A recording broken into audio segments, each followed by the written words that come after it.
Mbappé off, football on. On se réveille tranquillement en tant que leader de Liga.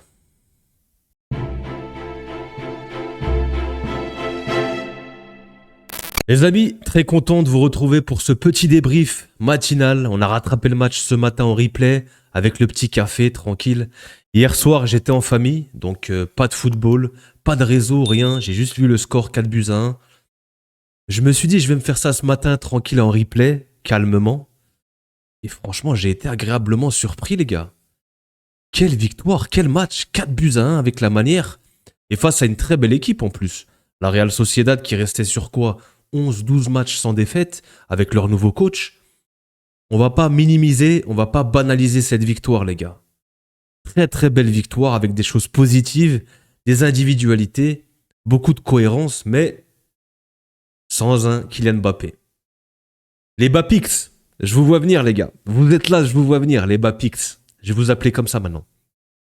On va mettre les deux pieds dans le plat, on va parler de ce sujet parce que j'ai vu ça un petit peu ce matin.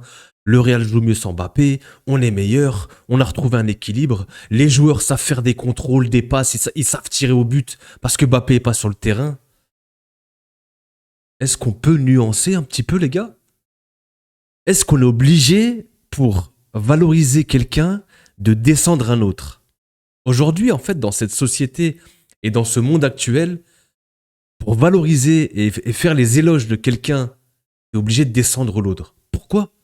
Pourquoi t'es obligé de descendre à chaque fois l'autre qui n'est pas là, qui est juste absent, qui était qui plus est sur le banc, avec le sourire, avec le smile, et content pour ses coéquipiers? Aujourd'hui, non. On doit suivre cette Zumba. Le Real joue mieux sans Mbappé. Alors, il y a des faits qui sont réels, mais est-ce qu'on peut être dans la nuance? Est-ce qu'on est obligé de partir d'un extrême à l'autre à chaque fois? On peut nuancer un petit peu ou on peut discuter, argumenter, peser le pour et le contre, qu'est-ce qui va pas? Les gars, c'est des raccourcis, c'est pas aussi simple que ça le football. On nous fait croire aujourd'hui que Mbappé est un cancer. Mbappé est le cancer du football, est un cancer pour une équipe. Les gars, ça se résume pas qu'à ça. Nuancez. Arrêtez de suivre les réseaux, arrêtez de regarder ce qui est écrit. Réfléchissez par vous-même. Comme je vous ai dit, moi, j'ai regardé le match. J'ai pas allumé les réseaux, ni hier, ni ce matin. J'ai regardé le match en replay. Je fais mon propre avis. Ne soyez pas influencés par les autres, par les réseaux, et ne suivez pas la masse. Soyez vous-même. Ayez confiance en votre avis. Que vous ayez raison ou tort, c'est votre avis. Et pourquoi vous suivez tout le monde comme des moutons? Aujourd'hui, on nous dit que Mbappé serait un problème pour le collectif. Moi, j'ai vu plusieurs matchs du Real avec Mbappé. On a eu des victoires convaincantes où ça jouait bien. Maintenant, si on vient et on me parle de son rôle sur le terrain à lui et lui seul, est-ce que ça a un impact sur les autres? C'est possible. Mais de là à dire que c'est le problème et tous les mots MAUX du Real, arrêtez les gars. Arrêtez d'être dans les extrêmes. Nuançons. Mbappé, contre Bilbao, il y avait Trent. Tiens, Trent, c'est un facteur qu'on peut utiliser, qu'on peut mettre dans le débat aussi. Trent est de retour. Moi, j'ai le souvenir de ce match contre Bilbao. Avant que Trent se blesse, hein, c'était Girona, Bilbao. Très très bon. Trent était excellent. Il se blesse derrière. On le perd pendant un mois. Mais je me souviens de cette transversale pour Mbappé qui fait des différences, qui marque. Et aujourd'hui, on va me dire, oui, Gonzalo, c'est plus un neuf, il est dans la surface, il est dans la zone. Peut-être ils ont des rôles différents, c'est deux profils complètement différents. On va revenir un petit peu sur les matchs de chacun, mais je voulais commencer par cette parenthèse. Moi, j'ai vu plein de matchs de Mbappé avec le Real, le hat-trick contre City, la victoire contre le Barça. Il a marqué pas mal de buts contre le Barça. Il a été bon dans plein de matchs. On ne peut pas me dire qu'aujourd'hui, Mbappé met un frein au collectif. Il déséquilibre certaines choses par ses mouvements, par son placement sur le terrain. Peut-être, mais quand tu l'as dans ton équipe, je suis désolé, faut arrêter. Moi, à l'époque, les Parisiens, ils étaient bien contents de l'avoir et de le voir rester au Paris Saint-Germain. N'importe quelle équipe voulait avoir un Mbappé dans son équipe. Mbappé, avec ballon, il fait partie des tout meilleurs joueurs au monde. Je suis désolé. Les différences qu'il fait, la finition qu'il fait, la prise de profondeur. Arrêtez, les gars. Gonzalo, dans son registre, lui, il a un rôle différent pour garder, stocker des ballons, faire du pressing, faire des appels à vide. Ok, Peut-être que dans le rôle de numéro 9, Gonzalo est un peu plus intéressant, je vous l'accorde, mais en tant que qualité pure. Aujourd'hui, vous allez me dire quoi? On part avec Gonzalo à la guerre en Ligue des Champions et toute la saison en tant que numéro 9. Les gars, intrinsèquement, c'est 3, 4, 5 niveaux au-dessus, Mbappé. Par contre, Mbappé, si on me dit aujourd'hui on doit le faire jouer sur un côté et avec un Gonzalo en 9, je te dis pourquoi pas, et j'aimerais voir ça. Un peu plus, un Mbappé à droite, un Vini à gauche, un Gonzalo en 9 par exemple, ou... Mais nuançons, allez pas d'un extrême à un autre, prenez pas des raccourcis, le PSG était mieux sans qu'avec Mbappé, alors qu'ils font une demi-finale, ils avaient fait une finale de Ligue des Champions, il était là pourtant, et il marquait ses buts. Hein. Nuançons, ne partez pas dans les extrêmes les gars. C'était une petite parenthèse sur Mbappé, fallait qu'on commence par ça. On revient sur le match. Honnêtement les gars, déjà moi, j'ai envie de dire, la première chose qui m'a tapé à l'œil, c'est que les seules fois où j'ai vu un Real cohérent, discipliné et qui ressemble à une bonne équipe compétitive, c'est souvent en 4-4-2 les gars. Honnêtement, en 4-4-2, peu importe un losange, à plat, ce que vous voulez, en diagonale, en isométrique, en 4-4-2, quand on a vraiment ces 4 milieux de terrain et 2 attaquants, on est équilibré. Et encore, je trouve, même comme ça, on a pas mal subi, on a du mal à défendre la transition, on regarde encore trop notre adversaire, on a un pressing qui n'est vraiment pas bon, on devrait vraiment travailler un peu plus sur le pressing et la pression qu'on met sur le porteur de balle, parce que je trouve qu'on regarde encore trop l'adversaire avec le ballon. Et mis à part ça, j'ai vu des choses cohérentes, et surtout aussi, les gars, un 4-4-2 régulier, mais surtout, des joueurs à leur poste. En fait, des fois, le football, ça paraît simple. Tu mets des joueurs à leur poste. Trent, latéral droit. Carreras, latéral gauche. 2 vrais centraux.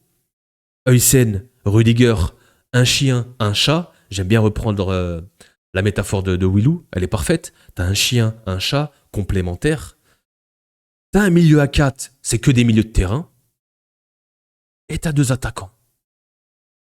Et en plus de ça, tu trouves, ce qui est hyper important quand je parlais de chien et de chat, de la complémentarité. Quand moi je vois un Trent avec un Valverde juste au-dessus de lui, c'est complémentaire. T'as un mec qui peut manier le ballon, qui peut conserver, et c'est un quarterback de derrière. T'as un mec qui peut prendre la profondeur et venir aider défensivement, faire des prises à 2 avec Trent. On le sait, défensivement, c'est un petit peu ses lacunes et son point faible, si je puis dire. Et encore, je trouve que défensivement, il a été pas mal. Carreras de l'autre côté, hyper offensif, avec un Kama au milieu de terrain, ils peuvent pas mal dédoubler. Le chien et le chat en défense centrale. Devant, tu as un point d'appui, un pivot. On a vu Gonzalo, combien de ballons il a stocké, il a gardé. Il fait un super match, Gonzalo. Hein. Un vrai match de numéro 9. Et surtout aussi sans ballon. Il a été buteur, il a été très bon. Il a raté quand même quelques occasions et la prise de profondeur par moment. Des prises de balles et des contrôles approximatifs, mais dans le fait de stocker, garder des ballons, de faire des appels à vide, de jouer en une touche, de jouer pour ses coéquipiers. Il a été excellent en tant que pivot, point d'appui, et un Vini qui tourne autour et qui prend la profondeur. C'est complémentaire aussi, donc des joueurs à leur poste, un 4-4-2 avec une base et un effectif, un groupe équilibré en 4-4-2, et des joueurs complémentaires. Et bizarrement, ça tourne. J'ai vu aussi pas mal de fluidité, de vitesse dans les circuits de passe. Ça jouait en 1-2 touches. J'ai beaucoup aimé. Il y a eu des phases et des séquences de jeu, les gars. C'était hyper intéressant. Ça jouait vite. Et c'est ce qu'on demande pour déséquilibrer une équipe, pour l'équipe adverse. Et bah, tu dois jouer rapidement, de partir d'un côté à un autre le plus rapidement possible pour créer des espaces et voir que les joueurs adverses ne sont pas en place. Ils ont pris du temps pour coulisser parce que tu as été rapide dans ta circulation de balles. Et c'est là où tu trouves des brèches, des poches d'espace, des passes en profondeur. Moi, j'ai vu pas mal de choses positives, collectivement surtout. Il y a eu, on fera les individualités un peu plus tard, mais collectivement, j'ai kiffé. Très forcément, quand tu as un train qui revient dans ton équipe, comme j'ai dit, en mode quarterback, les gars, cette passe pour Gonzalo. Alors Gonzalo est dans la bonne zone, encore une fois. Mbappé, ce qu'on peut lui reprocher, c'est qu'il décroche trop souvent, qu'il vient sur les pattes, qu'il vient jouer à la baballe. Mbappé aurait pu se trouver à 2 mètres de Trent, faire un 1-2 pour rien et aller et renverser le ballon. Moi, c'est pas ce que je lui demande à Mbappé de faire le jeu, de venir chercher la baballe et de faire une transversale. C'est pas ce que je lui demande. Reste dans la zone fixe bien les deux centraux, fait des appels en profondeur, des mini-appels. Et là, on l'a vu, Gonzalo qui fait l'appel avec la main, il lui met là, et franchement, les gars, TAA. TAA, vous savez ce que ça veut dire, TAA? C'est pas Trent Alexander-Arnold. The Amazing Assist. The Amazing Assist. Des passes incroyables. Vraiment. Trent, les gars, il te change ton équipe. Et quand t'as un... Enfin, honnêtement, les gars, je vais même parler de Huysen parce que oui, il y a cette boulette, il vient découper, il est toujours sous pétard. Pourtant, je lui avais dit de ne pas fumer juste avant le match, de ne pas prendre des spliffs et tirer des taffes juste avant le match. Fais ça la veille, fais ça quelques jours avant. Arrête d'arriver perché pendant les matchs, frérot. Huysen, c'est pareil. Moi, j'ai vu certaines passes, certaines relances. Les gars, quand t'as Huysen et Trent dans ton équipe, ça te change la vie. Vraiment. On connaît l'importance des défenseurs centraux, des latéraux dans le jeu, dans la construction, quand on repart de derrière. Aujourd'hui, quand je regarde les relances d'Huysen, il fait pas un gros match, hein, je vous l'accorde, avec cette erreur. En deuxième période, c'était un peu mieux, mais Trent surtout, les gars. Les passes en profondeur, la vision de jeu, le fait de pouvoir conserver le ballon sous pression, d'être ami avec le ballon. C'est des joueurs comme ça qu'il nous faut. Carreras de l'autre côté, il n'y a aucun problème. Un contrôle orienté, je me projette, je fais une conduite de balle, je progresse avec le ballon, j'arrive à éliminer 1, 2, 3 joueurs et la donner. C'est des joueurs de ballon, c'est des bowlers qu'il nous faut. Et c'est hyper intéressant. Mais là, tu mets un Mbappé devant avec des mecs qui relancent comme ça. Ça peut vraiment faire très très mal aussi. Vraiment, les gars. Et on le verra, j'espère, mardi contre Benfica. Trent sera titulaire sans trop de surprises. Et on aura un Mbappé titulaire. Et on verra. Cette connexion, je l'attends toujours. On l'a vu quelques fois, je l'attends toujours. Moi, j'ai des flashbacks, j'ai des images. Je vois Trent en mode quarterback et Mbappé partir en profondeur. Ça peut être une dinguerie, vraiment. Vini, on peut parler un petit peu des individualités. Vini, vraiment super match dans cette attaque à deux, comme j'ai dit, complémentaire avec Gonzalo qui lui est là pour garder, stocker des ballons, faire des appels en profondeur, libérer l'espace pour Vini. Et honnêtement, Vini, sur son côté gauche, quand il est comme ça, il fait des différences. C'est un détonateur. Il obtient ce penalty où il y a penalty sur le premier, sans trop de contestation. Il le finit très bien. Par contre, sur le deuxième, on l'a tous vu, les gars. On l'a tous vu. J'ai des screens après que je vous montrerai. On n'est pas dupes. Il n'y a pas penalty, les gars. Il n'y a pas penalty. Il se jette un petit peu avant. Et voilà. C'est vrai que Vini va avoir souvent tendance à aller chercher le contact, les fautes. Et là, clairement, on le voit, il plonge un petit peu avant. Pour moi, il n'y a pas péno. La VAR aurait dû intervenir. Ça doit être frustrant quand tu es en face. Quand t'es le camp d'en face et que tu vois ça, ça doit être frustrant. Mettons-nous à la place des autres. Vous voyez ce que je veux dire? Ça doit être frustrant. Et pour moi, la VAR aurait dû intervenir. No penalty et carton jaune pour Vini, si on veut bien faire les choses. Mis à part ça, ça aurait rien changé à l'issue du match, je pense. À Valverde, qui sur un corner ou un coup de pied arrêté, reste bien en position offensive. On joue à la baballe, ça joue en 1-2 touches. C'est ça que j'ai beaucoup aimé, c'est que ça jouait rapidement. On gardait pas la balle comme Bellingham a tendance à le faire, comme Mbappé a tendance à le faire. Quand je parle de ces deux-là, souvent, ils aiment bien toucher le ballon. 1, 2, 3, 4, 5 touches, dribbler. Eh les gars, contrôle passe, 2 touches de balle. Voilà, si tu veux déstabiliser un bloc adverse, c'est 2 touches de balle. On les a tous fait, on a tous été footballeurs. Les exercices à 2 touches, maximum. Sinon, le ballon, on le rend à l'adversaire. Et bah, c'est pas pour rien si on apprend ça, les gars. C'est que tu permets d'aller vite dans la construction, de déstabiliser l'équipe adverse et d'avoir une meilleure fluidité et une meilleure circulation de balle. Et c'est ce qu'on a vu sur ce but de Valverde. Ça joue vite. Valverde qui fait ce contrôle orienté, qui s'oriente avec son contrôle. Et le petit enveloppé plat du pied. Vraiment, les gars, il y a eu beaucoup de cohérence et beaucoup de choses positives quand on met les basiques, les bases, un 4-4-2 régular, des joueurs à leur poste, on joue vite, 1, 2 touches de balle. Et voilà, ça suffit, c'est cohérent. Parce que, vous savez quoi les gars? Il n'y a pas besoin de tactique, il n'y a pas besoin de plan de jeu, il n'y a pas besoin de coach. Il faut juste aller manger ensemble. La recette, la tactique, elle était sur le menu du jour, les gars. Le repas là a fait la différence. Le pouvoir de l'amitié est de retour. Grosse deuxième partie de saison. Est-ce qu'on va aller chercher cette Liga? C'est possible. On verra le Barça lundi contre Girona s'ils perdent des points.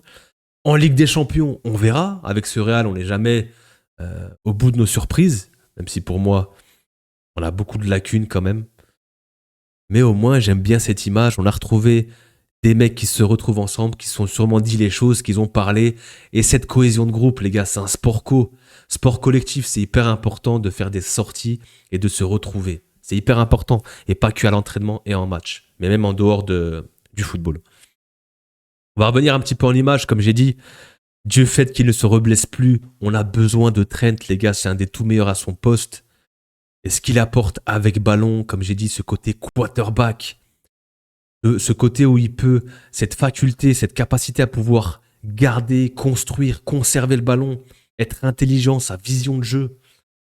C'est un joueur avec un vrai QI football. Défensivement, on l'a trouvé avec Valverde. Il peut venir l'aider. Moi, ce côté droit, c'est parfait. Vraiment. 60 minutes. Il a joué 1 heure. J'ai beaucoup aimé la rotation. Arbeloa a fait tourner. Trent qui a joué 1 heure. Tous les joueurs, à peu près les titulaires, ont joué 1 heure ou plus. Pas mal de joueurs sont rentrés. On a retrouvé Alaba. Papi Carvajal a repris des minutes après sa petite discussion avec Carvajal.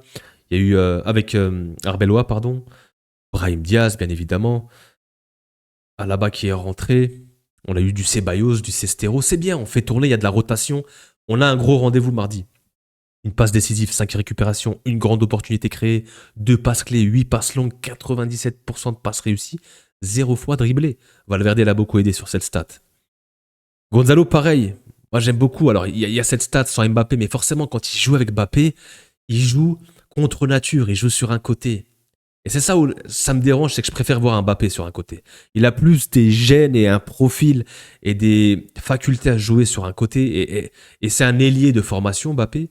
Gonzalo, tu sens que c'est un pur neuf et qu'il est toujours dans la zone, toujours bien placé. Et il pourra même libérer des espaces pour Mbappé et Mbappé partir au but. Donc oui, avec Kylian, c'est 0 but en 574 minutes, parce que Kylian, forcément, il vampirise beaucoup de choses et il attire tous les ballons. Et sans Kylian, c'est 11 buts en 805 minutes. Gonzalo, les gars, est l'attaquant de Liga avec le pourcentage le plus élevé de ballons aériens gagnés lorsque son équipe a la possession. Moi, j'ai vu sur ce match, plein de moments, j'ai fait... Combien de ballons il a gardé, il s'est battu, il a obtenu des fautes, il joue en une touche, en déviation, en pivot. Là aussi, il est hyper important parce qu'un neuf, c'est pas que marquer des buts, les gars. C'est aussi ton rôle sans ballon, comment le garder, faire souffler ton équipe si tu arrives à stocker des ballons. C'est hyper important. Moi qui étais neuf, c'était un de mes points faibles. J'avais du mal à stocker, je me faisais bouger, je perdais des ballons. Et j'ai beaucoup appris, j'ai travaillé là-dessus. Et vraiment, ça fait la différence pour une équipe, pour un collectif. 8 victoires consécutives en Liga, 4 clean sheets. On est sur un gros run. Je sais pas c'est quoi le record, je crois que c'est en 23-24. Mais honnêtement, les gars, c'est du perfect. Il n'y a pas des victoires probantes là-dedans, mais c'est du pragmatisme, en tout cas. Arbeloa, 5 sur 5 en Liga, 12 buts marqués, 2 buts encaissés, 3 clean sheets. Moi, je persiste à dire, et j'ai toujours mon avis sur Arbeloa, c'est pas lui qui fait la tactique de l'équipe et qui a vraiment une plus-value sur l'équipe. Pour moi, en fait, c'est juste sa façon de comment traiter et manager les joueurs. Et peut-être que le Real a besoin de ça, finalement. Est-ce qu'on a vraiment besoin d'un tacticien? Peut-être pas. Est-ce que tu vas aller au bout comme ça? Je suis pas sûr. Mais peut-être que tu as besoin d'un mec qui écoute et qui comprend les joueurs, qui les manage, qui va dans leur sens, et les joueurs lui rentrent sur le terrain. Voilà. Fédé, nous avons eu des semaines où nous avons dû avaler beaucoup de merde, nous avons traversé des moments difficiles, et cela nous a permis de mûrir en tant que joueurs. Le vestiaire a toujours été uni. C'est facile de parler quand on gagne, c'est facile de venir parler à la presse quand tout se passe bien. J'aimerais bien te voir un peu plus quand ça va mal aussi, Fédé. Souvent, je le vois venir en zone mixte ou en zone mixte ou en conférence de presse quand on gagne. On veut gagner la Liga, la Ligue des Champions. T'appelles le Real Madrid, tu nous apprends rien, frérot. Vini qui a surpassé Neymar en but en Liga. Alors, il est resté plus longtemps que lui, ouais, ça fait quoi, 7-8 ans qu'il est là. Neymar n'est pas resté aussi longtemps. Mais quand même, Vini est sur des stats. Il peut faire un joli album photo en Liga. Franchement, Vini, les gars, quand il est comme ça, quand il fait ses différences, quand il est bien dans sa tête, c'est un des tout meilleurs à son poste en tant qu'ailier. Il fait de très très grosses différences. Et encore, je trouve pas qu'il fait un de ses meilleurs matchs. Il a raté quelques dribbles aussi. Mais voilà, c'est beaucoup basé sur la vitesse, l'explosivité, la réactivité.